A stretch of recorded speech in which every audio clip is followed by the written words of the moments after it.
Venez, on va parler un petit peu de financement, notamment comment les gouvernements se financent ou financent des projets de grande envergure, par exemple des projets de construction de routes, d'aéroports, de ponts et tout ce qui va avec. Alors, beaucoup de personnes, je vois sur les réseaux sociaux, font des débats qui sont parfois inutiles, voire même infertiles, sur les modes de financement des infrastructures en Côte d'Ivoire. Vous savez, ce qui est important de comprendre, il y a plusieurs modes de financement. Il y a du financement sur du fonds propre et il y a ce qu'on appelle du financement sur fonds privés ou bien du PPP, c'est-à-dire partenariat public-privé. Le partenariat public-privé est un mode de financement par lequel une personne ou une entité publique s'associe à une entité privée, donc une entreprise privée, pour réaliser la conception, la réalisation et le suivi d'un projet lambda. Par exemple, lorsque le gouvernement ivoirien veut construire une route de 200 km, soit le gouvernement va dire qu'elle a assez de fonds pour pouvoir financer ce projet-là, ou bien le gouvernement va dire qu'il n'a pas assez de fonds, donc va faire appel à des partenaires privés, donc des entreprises qui sont dans le domaine du BTP, qui vont venir construire cette route-là.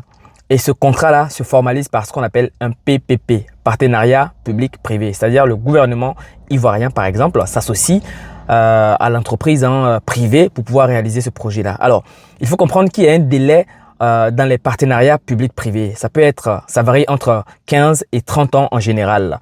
Donc, lorsque l'entreprise privée va construire la route, par exemple, elle va exploiter justement cette route-là pendant une période de 30 années avant de céder la route définitivement à l'État de Côte d'Ivoire qui en devient le propriétaire. Voilà comment ça se passe pour vraiment résumer et ne pas rentrer dans tous les détails.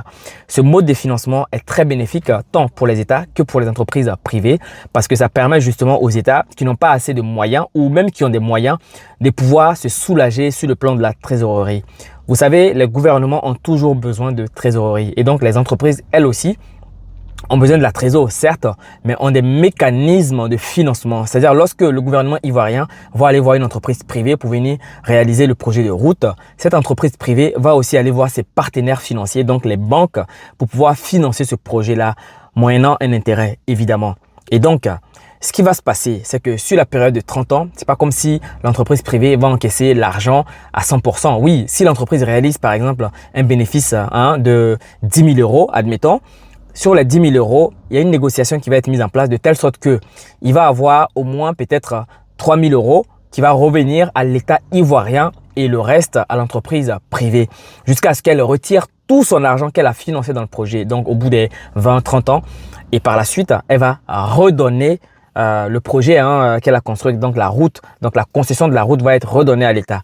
Et en ce moment-là, l'État va décider de dire comme vous êtes des partenaires privés, vous avez la maîtrise et la gestion justement de ce genre d'infrastructure. Donc, on vous confie justement la partie gestion, c'est-à-dire le contrat de partenariat où la concession est terminée au bout des 20-30 ans.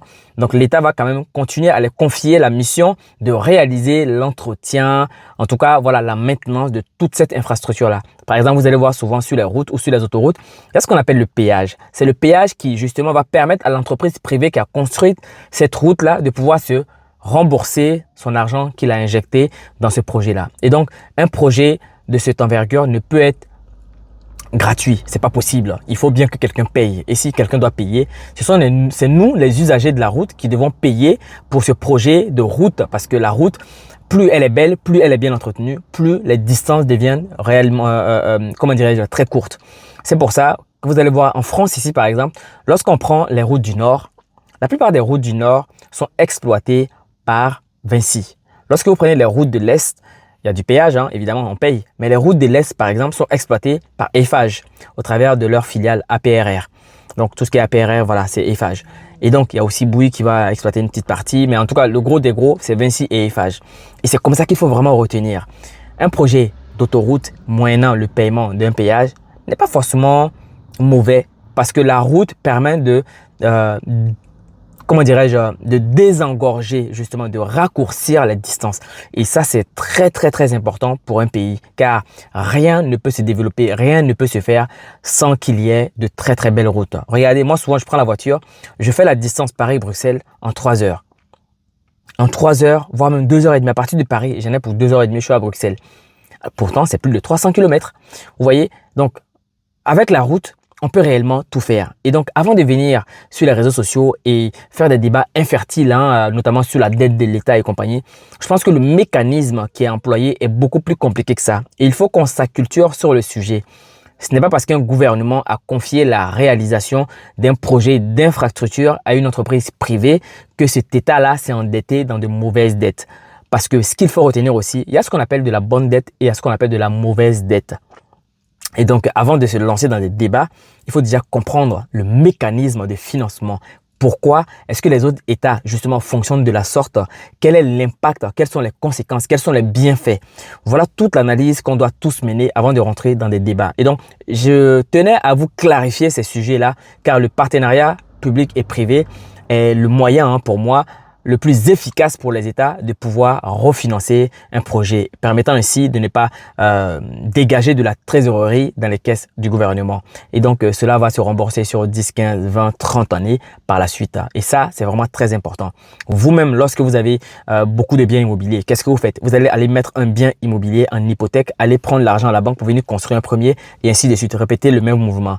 Et bien, c'est exactement la même chose au niveau des États. Donc, arrêtez de vous plaindre. Comprenez déjà comment fonctionne le mécanisme de financement et quelles sont les répercussions pour l'État. Est-ce que c'est bien ou pas avant de venir justement déverser vos colères ou vos analyses qui sont parfois même pas justes sur les réseaux sociaux. Voilà ce que je voulais dire aujourd'hui. Retenez ceci.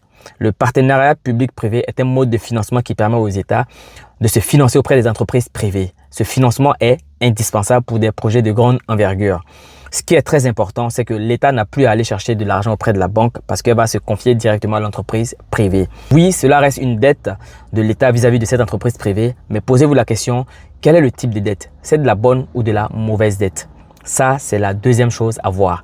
Voilà ce que je voulais partager avec vous aujourd'hui. Que pensez-vous des différents financements et des projets d'envergure qui ont été réalisés en Côte d'Ivoire? On en débat en commentaire. Prenez soin de vous et de vos proches.